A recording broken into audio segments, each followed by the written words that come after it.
और फिर से हार्दिक स्वागत है। 7वें पे कमीशन और 8वें पे कमीशन से केंद्रीय कर्मचारियों और पेंशनर्स के लिए 5 धमाकेदार बड़ी खबर है। केंद्रीय कर्मचारियों के लिए 2025 की शुरुआत नए धमाके के साथ। इस बार इतना बढ़ेगा महंगाई भत्ता, आया लेटेस्ट अपडेट। साथ ही बात करेंगे 8वें पे कमीशन में केंद्रीय कर्मचारियों और पेंशनर्स की सैलरी और पेंशन में होगी ज़बरदस्त बढ़ोतरी।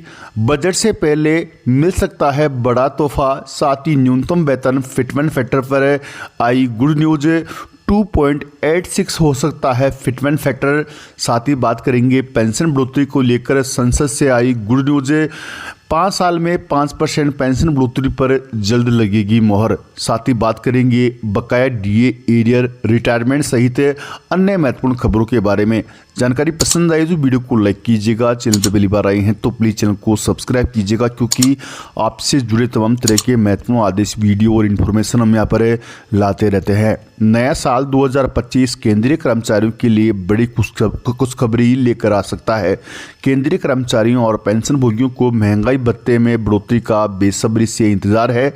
7वें वेतन आयोग के तहत डीए की गणना AICPI के आधार पर की जाती है। इस बार जुलाई से दिसंबर 2024 तक के AICPI इंडेक्स के आंकड़े इसे तय करेंगे। अक्टूबर 2024 तक के जारी आंकड़ों के आधार पर ये कन्फर्म हो गया कि जनवरी 2025 में डीए में 3% की वृद्धि होने की संभावना है। नवंबर और दिसंबर के आंकड़ों का इंतजार है, इसके बाद भी फाइनल नंबर तय होगा। अगर नवंबर और दिसंबर 2024 में भी आंकड़ा स्थिर रहता है या 145 के आसपास रहता है तो जनवरी 2025 में डीए बढ़कर 56% हो जाएगा। आपको बता दें कि यदि AICPI में उछाल आता है तो महंगाई भत्ता 56% से बढ़कर 57% होने की उम्मीद है। केंद्रीय कर्मचारियों की डीए बढ़ोतरी का मुख्य आधार अक्टूबर 2024 के आंकड़ों के अनुसार इंडेक्स 144.5 अंकों पर पहुंच गया है। पिछले महीनों के डेटा को जोड़कर यह स्पष्ट है कि सरकार नए साल में डीए को 53% से बढ़ाकर 56% कर सकती है। महंगाई भत्ते में 3% की वृद्धि से केंद्रीय कर्मचारियों के वेतन में हर महीने अच्छी खासी बढ़ोतरी होगी। अगर डीए में 3% की बढ़ोतरी होती है तो कर्मचारियों की सैलरी में बड़ा उछाल देखने को मिल सकता है। 7वां वेतन आयोग के तहत डीए का रिवीजन साल में 2 बार जनवरी और जुलाई में किया जाता है। यह revision all India consumer price index के औसत पर आधारित होता है। इस बार जनवरी 2025 के डीए रिवीजन के लिए जुलाई से दिसंबर 2024 के तक के AICPI के आंकड़ों को ध्यान में रखा जाता है। आपको बता दें कि सितंबर 2024 में AICPI का आंकड़ा 143.7 अंकों पे था। अक्टूबर में 144.5 अंकों पर पहुंचा, जिससे डीए का स्कोर 55.05% के करीब पहुंच गया है। नवंबर 2024 में अगर इसमें सीधे 1 अंक की भी बढ़ोतरी होती है तो ये 145.5 पर पहुंचेगा और इस स्थिति में डीए 55.63% पहुंच जाएगा। वहीं दिसंबर में अगर इंडेक्स 0.50 अंक की बढ़ोतरी होती है तो ये 146 अंक होगा। इस स्थिति में महंगाई भत्ते का स्कोर 56.29% होगा। हालांकि यह सब कुछ दिसंबर में जारी किए जाने वाले औपचारिक आंकड़ों पर निर्भर करेगा। केंद्रीय कर्मचारियों की नज़र बजट पर भी रहेगी। जनवरी में डीए बढ़ोतरी के अलावा 1 फरवरी 2025 को पेश होने वाले बजट में केंद्रीय कर्मचारियों के लिए नए ऐलान हो सकते हैं। केंद्रीय सरकारी कर्मचारियों के महंगाई भत्ते में बढ़ोतरी का औपचारिक ऐलान आमतौर पर मार्च में होता है। इसे सरकार होली के आसपास जारी करती है। हालांकि जब तक फाइनल आंकड़े जारी नहीं किए हो जाते तब तक ये कहना मुश्किल है कि ऐलान कब होगा। कर्मचारियों को मार्च में ऐलान होने के बाद अप्रैल 2025 की सैलरी के साथ डीए और डीआर का पेमेंट किया जाएगा।